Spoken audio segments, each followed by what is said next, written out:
Sa iba pang balita, nababahala naman ng Armed Forces of the Philippines o AFP sa posibleng military threat sa bansa kasunod ng natuklasang iligal na pagmimina ng mga Chino ng black sand sa Zambales.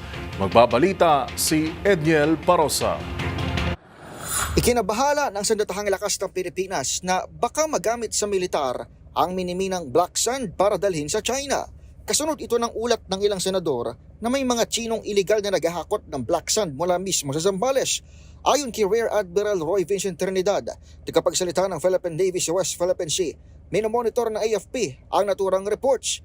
May military technology applications kasi umano naturang mineral kaya siniseryoso ng AFP ang naturang bagay. Pero aminado si Trinidad na tali ang kamay ng AFP dahil may kaukulang law enforcement agency na dapat na sumisita sa mga ito. We are taking this very seriously, considering that black sand and rare earth minerals have military technology applications. However, we defer to the appropriate government regulatory and law enforcement agencies that have jurisdiction over this matter.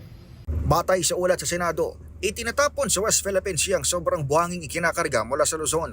Pero sa pulong balitaan sa Campo Aguinaldo, sinabi ni Trinidad na wala pa namang nakikitang karagdagang dump ng lupa maliban na lamang sa mga pagkasirang hinihinalang gawa ng China. Para sa MBC TV Network News, ito si Edniel Barrosa ng DZRH. Una sa Pilipinas, una sa Pilipino.